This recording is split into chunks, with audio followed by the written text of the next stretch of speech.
มีแต่หญ้าหนามนะฮะหรือหญ้ายุบนะครับนี่เต็มไปหมดนะไม่ธรรมดาเลยอ่ะนี่ดูสิ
เวลานี้ก็ใกล้ที่จะข้ามแล้วนะFC ทุกคนนะค่อยก็ตัดก้านมันต้นหรือถางหญ้านะทางหญ้าทางก้านมันต้นเนี่ยต้องตัดไปหมดเลยคันบ่เห็นนั้นมันก็จะหกเกินไปนะปีนี้มันต้นนี่มันบ่ค่อยงามเท่าใดแล้วก็ปลูกบ่ขึ้นดีนะบ่ขึ้นดีและปีกายนี้ราคามันต้นก็บ่ขึ้นเนาะก็มีแต่กดลงเรื่อยๆเนาะฉะนั้นก็เลยบ่ได้มากำจัดหญ้าบ่ได้กำจัดหญ้านะนี่คือวิถีชีวิตหรือวิถีชีวิตของชาวดอยของคนมนุษย์หาเช้ากินค่ำนะเวลานี้อากาศก็เย็นหลาย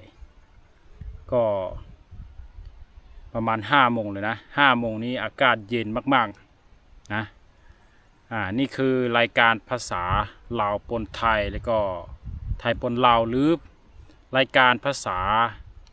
ไทยผสมลาวลาวผสมไทยนะครับ ถ้าใคร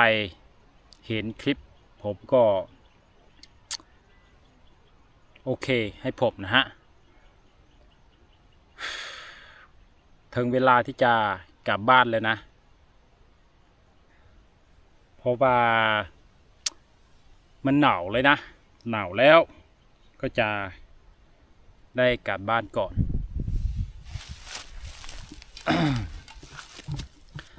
ใส่แต่ภาคขอดวงเล็กๆดวงนี้หรือดวงน้อยๆเนี่ยมันก็สามารถที่จะตัดหญ้าถางหญ้าหกแบบนี้ได้เรียบร้อย ถ้าบ่มีเครื่องมือนี่ก็ คงจะยากนะจะยากหญ้ามันตึบหลายมันบ่ธรรมดาเลยมีแต่หญ้ายุบนะมีแต่หญ้ายุบหญ้ายุบเนี่ยมี2ชนิด คือชนิดเขียวแล้วก็ชนิดแดงชนิดเขียวมันก็กำจัดบ่ยากเท่าชนิดแดงนะชนิดแดงเนี่ยมันเวลาเราตัดมันก็บ่ตายเนาะบ่ตายมันก็โป่งขึ้นดีแต่ชนิดเขียวเนี่ยเวลาเราตัดไปมันก็จะตายเนาะตายหรือเราใช้วิธีอื่นมากำจัดมันก็ตายดีนะแต่ชนิดแดงเนี่ยยากเลยบอกว่ามันบ่ธรรมดาเลยนะเราจำเป็นต้องใช้เครื่องมือนี้อย่างเดียวมากำจัด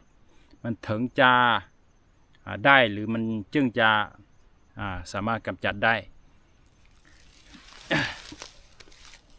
นี่ส่วนมันต้นเฮาก็บ่ได้งามหลายพี่น้องมีแต่สำนี้สิพอได้เกลือแป้งนัวกินบ่พี่น้องคือสีบุกุ้มเกลือแป้งนัวนะเพราะว่าบ่งามแล้วมันต้นราคาก็ยังกดลงเรื่อยๆเนาะเวลานี้ช่วงนี้นะเวลาก็ราคาก็ยังลงแล้วเนาะได้ยินข่าวว่าราคาลงแล้วมันแห้งโลนึงเท่าไหร่3,600 3,700นี่แหละประมาณนี้อยู่ที่ท้องถิ่นหรือเขตที่เขาอยู่นี่ก็บ่ได้ซื้อมันดิบนะก็ยากมีแต่มันแห้งเนาะมันต้นแห้งขายแต่มันก็ยังบ่งามแล้วนะคือซีบ่ได้เกลือแป้งนัวกินพี่น้องเอ้ยยามแรงลมร่วงนะลมร่วงก็มีสายลมพัดมาเย็นมากมันก็บ่ได้ฮ้อนนะโอเคบายบายมื้อหน้าจะมาตัดให้แล้วก่อนนะมา10ต่อตัดนะยังหลายนะยังประมาณมาตัดประมาณ2มื้อก็แล้ว